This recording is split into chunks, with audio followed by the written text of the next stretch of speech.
Hello everyone, स्वागत है आपको हमारे इस नए वीडियो में।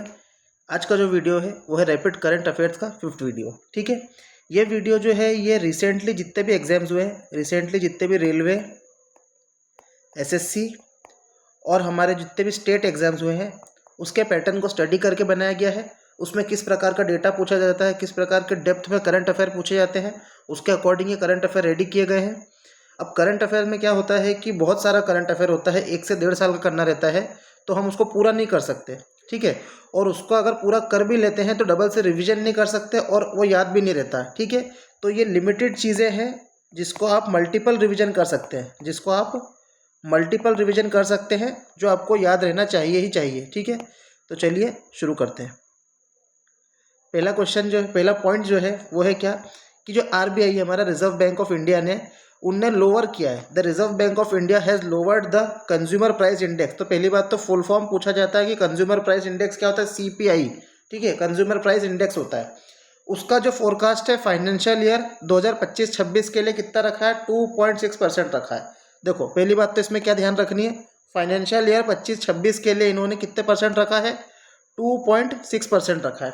ठीक है, दूसरी बात याद रखनी है, अगर पेपर के अंदर डेट देके पूछेगा, तारीख के साथ पूछेगा, है ना, तो तारीख अगस्त 2025 बोले अगर, तो आरबीआई ने अगस्त 2025 में कितना बताया था, 3.1% बताया था कि क्या कंज्यूमर प्राइस इंडेक्स भारत का कंज्यूमर प्राइस इंडेक्स अगस्त 2025 में 3.1% बताया रिजर्व बैंक ऑफ इंडिया ने।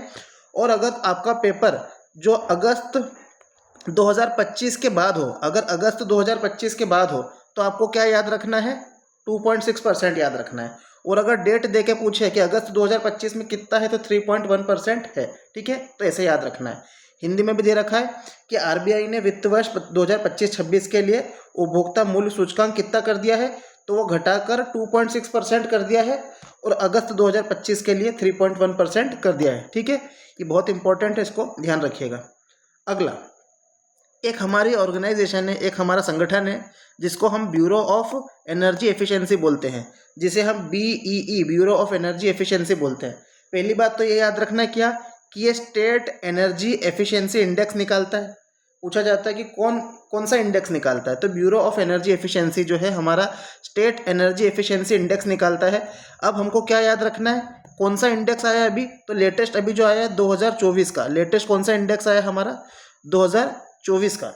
इसमें क्या याद रखना है, तो इसमें हमको ये याद रखना है कि टॉप पे कौन है, तो टॉप पे जो राज्य है वो है महाराष्ट्र। टॉप पे कौन राज्य है, महाराष्ट्र। किसमें, स्टेट एनर्जी एफिशिएंसी इंडेक्स 2024 में। ठीक, और इसके साथ साथ सेकंड नंबर का राज्य भी याद रखना है, क्योंकि डीप में अगर पूछेगा तो सेकंड नंबर का राज्य भी पूछ लेगा। ठीक है, तो नंबर 1 पे कौन है हमारा, नंबर 1 पे है महाराष्ट्र, नंबर 2 पे है आंध्र प्रदेश। ठीक, अगला, इसको हिंदी में आप देख सकते हैं, ऊर्जा दक्षता ब्यूरो यानी बीईई ने राज्य ऊर्जा दक्षता सूचकांक 2024 जारी किया है, जिसमें महाराष्ट्र टॉप पे है ना, और सेकंड नंबर पे कौन है, आंध्र प्रदेश। तो इसको ध्यान रखिएगा, काफ़ी इंपॉर्टेंट है। अब जो डीप लेवल के एग्जाम आते हैं जैसे एनटीपीसी सीबीटी 2 या आरआरबी जेई वगैरह, उसमें ये भी पूछ सकता है कि ये जो स्टेट एनर्जी एफिशिएंसी इंडेक्स है, ये जो इंडेक्स है ये 4 कैटेगरी में बनाया जाता है। कितनी कैटेगरी में बनाया जाता है, 4 कैटेगरी। तो कैटेगरी याद रखनी है, एक तो फ्रंट रनर कैटेगरी होती है जिसमें 60% से अधिक जिसके आएंगे वो फ्रंट रनर कैटेगरी में आएगा। दूसरा अचीवर कैटेगरी वाले आते हैं जो 50 से 60% वाले रहते हैं। तीसरे कंटेंडर वाले आते हैं जो 30 से 50% जो लेके आएंगे इस इंडेक्स के अंदर। और चौथे जो होते हैं वो एस्पिरेंट्स होते हैं जो 30% से कम लेके आएंगे। ठीक है, तो देखो ये अलग अलग 4 कैटेगरी बनाई गई है, अलग अलग 4 कैटेगरी बनाई गई। कौन कौन सी, ये कैटेगरी 1, ये कैटेगरी 2, ये कैटेगरी 3, ये कैटेगरी 4। ठीक है, थोड़ा इसको इधर से लिख देते हैं, ये 1, ये 2, ये 3, ये 4। तो देखो कैटेगरी 1 में टॉप किसने किया है, महाराष्ट्र ने टॉप किया है। ध्यान रखना, कैटेगरी 1 यानी कौन सी, फ्रंट रनर। कैटेगरी 2 के अंदर किसने टॉप किया है, आंध्र प्रदेश ने टॉप किया है। ठीक है, ग्रुप 2 में। ये याद नहीं रखना है, ये याद नहीं रखना है, सिर्फ कैटेगरी याद रखना है। कैटेगरी 3 में टॉप किसने किया है, तो असम ने टॉप किया है। और कैटेगरी 4 में टॉप किसने किया है, त्रिपुरा में टॉप, त्रिपुरा नाम के राज्य ने टॉप किया है। ठीक है, हिंदी में भी लिखा गया है, अलग अलग 4 श्रेणियां हैं। ठीक है, अग्रणी, सफल, दावेदार और आकांक्षी। ठीक है, और इसमें किस राज्य ने टॉप किया है अपन को ये याद रखना है। ठीक है, अगला एक पॉइंट इससे जुड़ा हुआ ये है कि इंडिया 2070 तक नेट ज़ीरो कार्बन एमिशन करना चाहता है। इंडिया 2070 तक नेट ज़ीरो कार्बन एमिशन का विजन है इंडिया।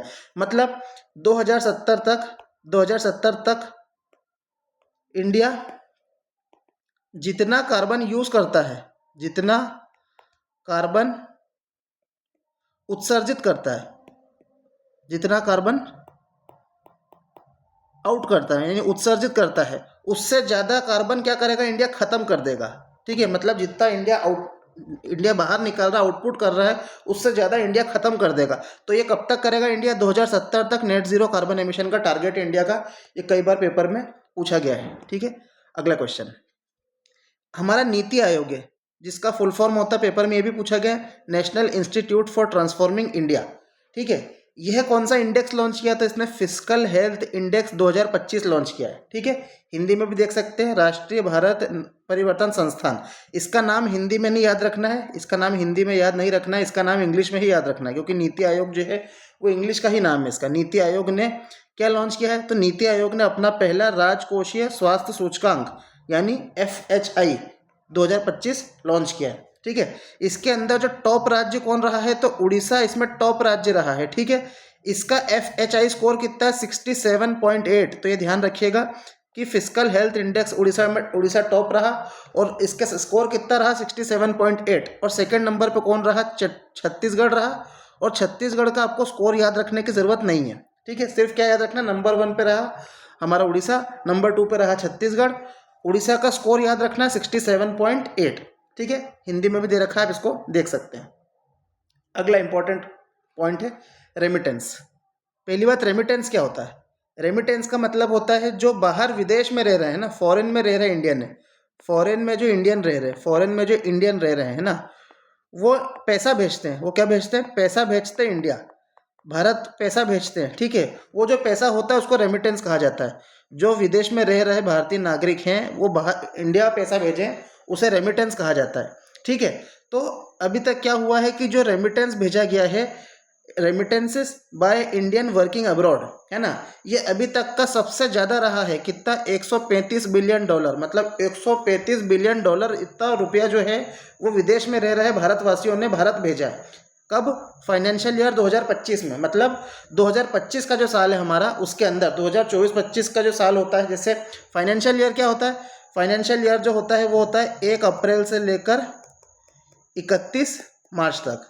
1 अप्रैल टू 31 मार्च ये होता है हमारा फाइनेंशियल ईयर। ठीक है, तो फाइनेंशियल ईयर 2025 के अंदर, है ना, वो हमारा इंडिया वालों ने कितना पैसा भेजा है? तो 135 बिलियन US डॉलर भेजा है। ठीक है, तो अगली बार ये भी पूछ सकता है कि पिछले साल के मुकाबले कितना इंक्रीज हुआ है? तो बताना है 14% इंक्रीज हुआ है। कितना इंक्रीज हुआ है? 14% का इंक्रीज हुआ है। कितना इंक्रीज हुआ? 14% का इंक्रीज हुआ है पिछले साल के मुकाबले। ठीक है, पिछले साल के मुकाबले।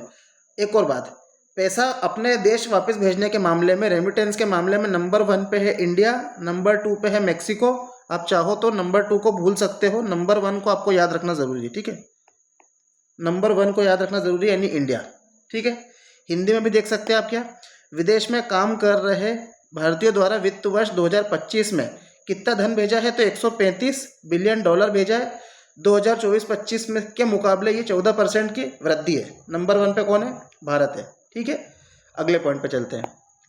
अब एक होता है FDI। ये FDI क्या होता है? इसका फुल फॉर्म होता है foreign direct investment. Foreign direct investment, ये क्या होता है? तो फॉरेन डायरेक्ट इन्वेस्टमेंट क्या होता है? विदेशी धन। क्या होता है? विदेशी धन। ठीक है, कोई भी देश जब बढ़ता है, अपनी प्रगति करता है, जब भी बढ़ता है तो क्या किया जाता है? विदेश वाले उस देश में पैसा लगाते हैं अपना। ठीक है, क्या लगाते हैं? पैसा। उस पैसे को बोला जाता है FDI यानी फॉरेन डायरेक्ट इन्वेस्टमेंट। ठीक है, तो इंडिया को अभी तक जो फॉरेन डायरेक्ट इन्वेस्टमेंट मिला है कब? Financial year 2024-25। फाइनेंशियल ईयर 2024-25 में इंडिया को कितना FDI मिला है? तो इसका FDI का आंकड़ा याद रखना है 81.04 बिलियन US डॉलर। इतना FDI यानी विदेशी पैसा भारत आया है। यह पैसा जो है कितना % इंक्रीज हुआ? तो याद रखना ये 14% इंक्रीज हुआ है। ये बहुत इंपॉर्टेंट है। कितना % इंक्रीज हुआ? 14% इंक्रीज हुआ है। इसके अलावा सबसे ज़्यादा बढ़त कहाँ देखने को मिली है? सर्विसेज सेक्टर में देखने को मिली, जो कि बढ़त कितनी है 19%। अब सर्विसेज सेक्टर क्या होता है? सर्विसेज सेक्टर का मतलब होता है जो सेवाएं प्रदान करता है, जैसे कि बैंक हो गया, है ना, जैसे कि ऑनलाइन कोचिंग हो गई, ऑनलाइन कोचिंग हो गई, है ना, बैंक हो गया, ऑनलाइन कोचिंग हो गई, है ना। इसके अलावा और क्या हो सकता है? तो हमारी एंटरटेनमेंट इंडस्ट्री हो गई, एंटरटेनमेंट इंडस्ट्री हो गई, एंटरटेनमेंट इंडस्ट्री हो गई, ठीक है, एंटरटेनमेंट इंडस्ट्री हो गई। तो ये काय में आते हैं? सब सर्विसेज सेक्टर में आते हैं, ठीक है। तो इसमें क्या क्या याद रखना है कि एक तो इंडिया को $81.04 बिलियन का FDI मिला है 2024-25 में। कितना बड़ा है? तो ये पिछले साल के मुकाबले 14% इंक्रीज हुआ है। और किस क्षेत्र में सबसे ज़्यादा इंक्रीज हुआ है? तो सर्विस सेक्टर में इंक्रीज हुआ है। कितना? सर्विस सेक्टर के अंदर 19% का इंक्रीज हुआ है, ठीक है। सबसे ज़्यादा FDI किस राज्य को मिला है? सबसे ज़्यादा विदेशी पैसा किस राज्य को मिला है? तो महाराष्ट्र को मिला है। याद रखना 39% मिला है। मतलब अगर भारत को विदेश से 100 रुपये मिला है तो 39 रुपये किसके पास गए? महाराष्ट्र के पास गए हैं, ठीक है। एक और बात, ये पेपर में कई बार आया हुआ क्वेश्चन है कि इंडिया का सबसे बड़ा FDI इन्वेस्टर कौन है, मतलब कौन सा देश इंडिया में सबसे ज़्यादा विदेशी धन ला रहा है। तो सिंगापुर नाम का जो देश है वो लगातार 7 सालों से इंडिया का सबसे बड़ा FDI पार्टनर है, ठीक है। हिंदी में भी दिया गया है कि भारत ने वित्त वर्ष 2024-25 में कितना FDI आया है? 81.04 अरब अमेरिकी डॉलर आया है। FDI भारत में कितना बढ़ा है? अभी तक 14% बढ़ा है। और सेवा क्षेत्र की हिस्सेदारी इसमें कितनी है? 19% हिस्सेदारी है, ठीक है। अग्रणी राज्य कौन रहा? महाराष्ट्र 39%। और भारत का सबसे बड़ा FDI निवेशक कौन है? सिंगापुर है, लगातार 7 सालों से, ठीक है। अगला, अब प्राइम मिनिस्टर साहब जो जो चीज़ इनॉग्रेट करें, जिस चीज़ का उद्घाटन करें, वो चीज़ हमेशा पेपर में पूछी जाती है। तो इसी से जुड़ा क्वेश्चन पॉइंट ये है कि प्राइम मिनिस्टर नरेंद्र मोदी ने सेमिकॉन इंडिया 2024 इनॉग्रेट किया है, उसका उद्घाटन किया है। कहाँ पे किया है? तो ये याद रखना, नोएडा में किया है सेमिकॉन इंडिया 2024। तो किसने उद्घाटन किया? प्रधानमंत्री मोदी ने। ध्यान रखना है, प्रधानमंत्री नरेंद्र मोदी ने सेमिकॉन इंडिया 2024 का उद्घाटन कहाँ पे किया? नोएडा। नोएडा कहाँ पे? यूपी में, ठीक है। अगला, फिर PM मोदी ने एक प्रोजेक्ट का उद्घाटन किया है, कौन सा? माही बांसवाड़ा न्यूक्लियर प्रोजेक्ट, ठीक है। माही बांसवाड़ा न्यूक्लियर प्रोजेक्ट, तो ये कहाँ पे उद्घाटन किया है? ये राजस्थान में उद्घाटन किया है। पहली बात तो याद रखनी कि माही बांसवाड़ा न्यूक्लियर प्रोजेक्ट का उद्घाटन राजस्थान में किया है PM मोदी ने। दूसरी बात याद रखनी, ये जो माही बांसवाड़ा न्यूक्लियर प्रोजेक्ट है, ये 2 पार्टी या 2 कंपनी मिलकर इसको लॉन्च कर रही है। जो कंपनी है कि NTPC और एक है NPCIL, ठीक है। NTPC क्या है? तो NTPC है national thermal power corporation, national thermal power corporation. एक तो नेशनल थर्मल पावर कॉरपोरेशन है NTPC, और NPCIL क्या है? तो nuclear power corporation of India limited, ठीक है। NPCIL क्या है? Nuclear power corporation of India limited, NTPC और NPCIL, ठीक है।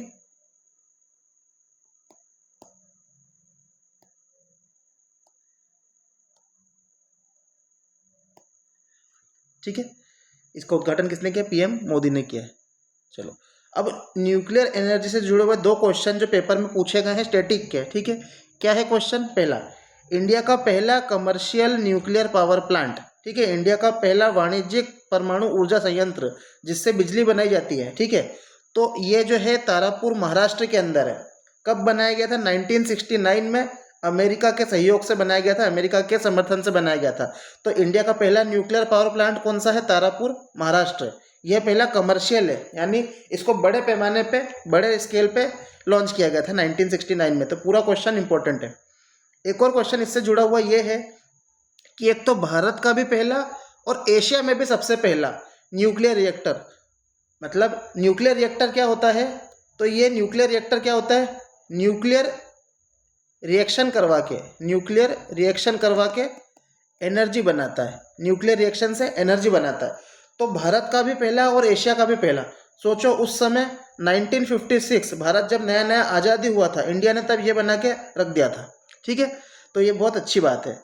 क्या? तो इसका नाम क्या है? अप्सरा। इस न्यूक्लियर रिएक्टर, इस परमाणु रिएक्टर का नाम क्या था? अप्सरा, जो कि 1956 में बना था। कहाँ पे लगाया गया? बार्क में। बार्क क्या है? तो याद रखिएगा, बार्क जो है भाभा एटॉमिक रिसर्च सेंटर, ठीक है, भाभा एटॉमिक रिसर्च सेंटर। अब ये भाभा कौन थे?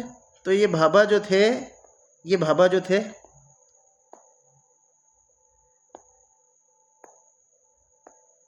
ये थे होमी जहांगीर भाभा। ये कौन थे? भाभा कौन थे?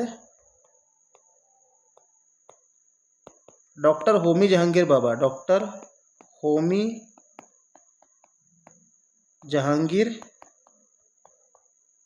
भाभा, ठीक है। इनको क्या कहा जाता है? Father of Indian nuclear science, ठीक है।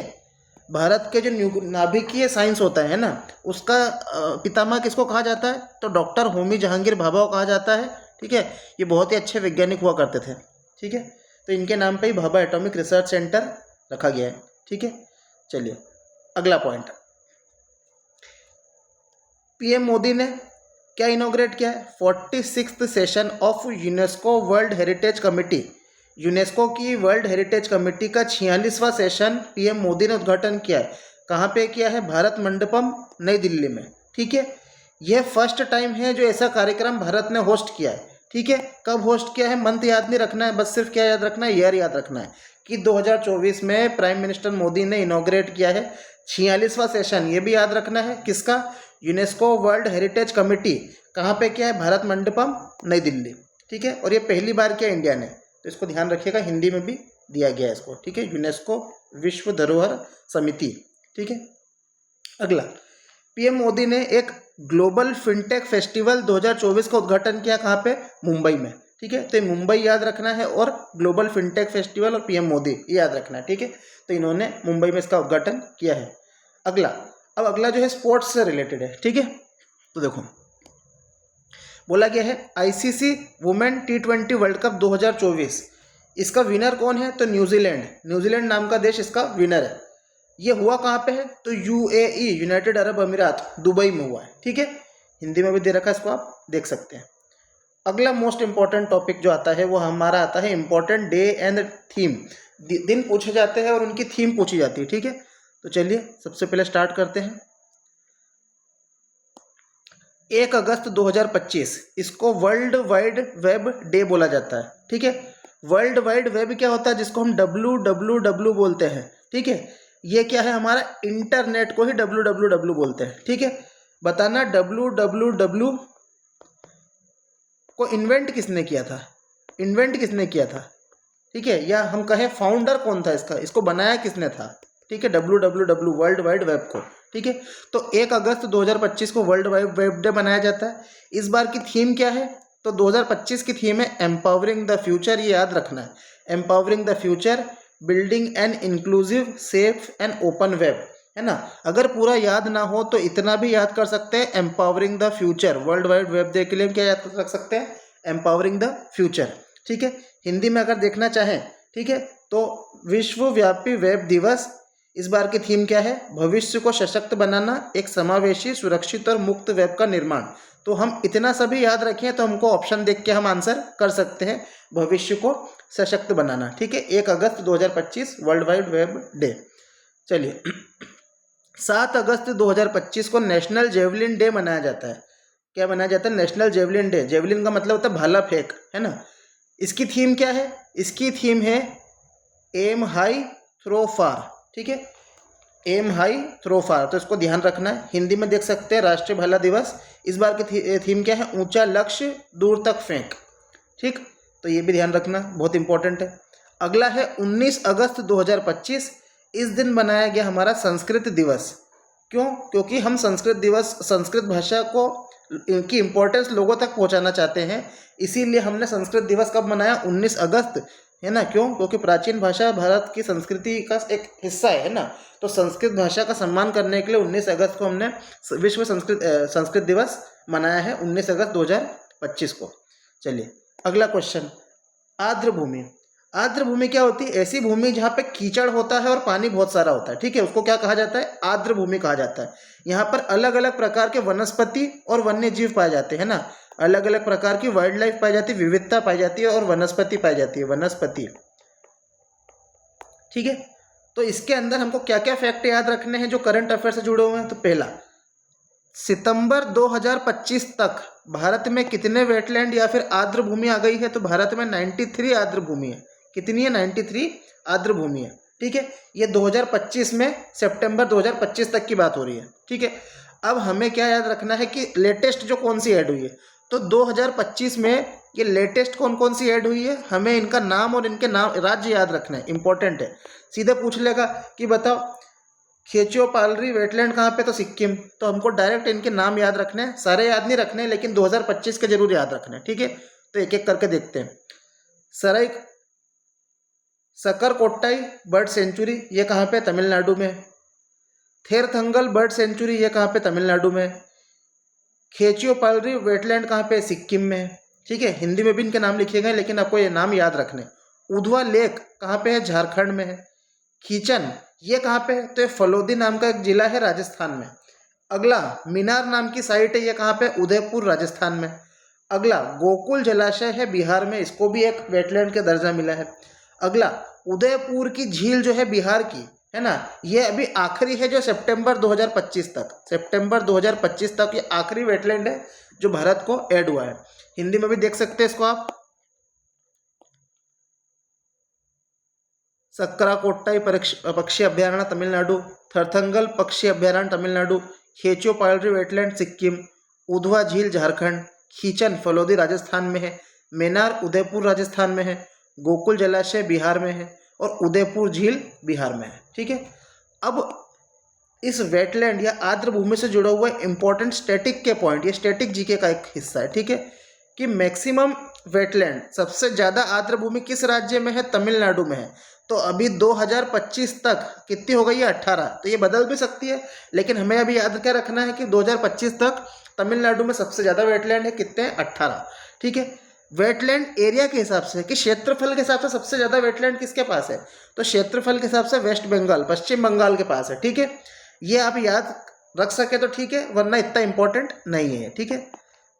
अगला, लार्जेस्ट वेटलैंड, सबसे बड़ा वेटलैंड कौन सा है? तो सुंदरबन नेशनल पार्क, जो सुंदरबन है, सुंदरबन के जंगल है, ठीक है, ये वेस्ट बंगाल, पश्चिम बंगाल का, ठीक है। एक होमवर्क का क्वेश्चन ये है कि सुंदरबन नाम जो है, सुंदरबन नाम जो है ये क्यों पड़ा?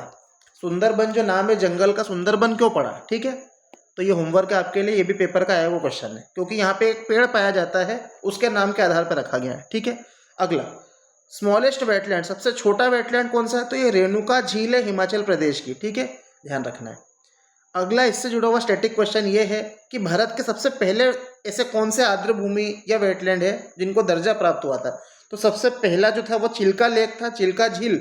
चिल्का झील कहाँ पे है? उड़ीसा में है, उड़ीसा राज्य में, 1981 में।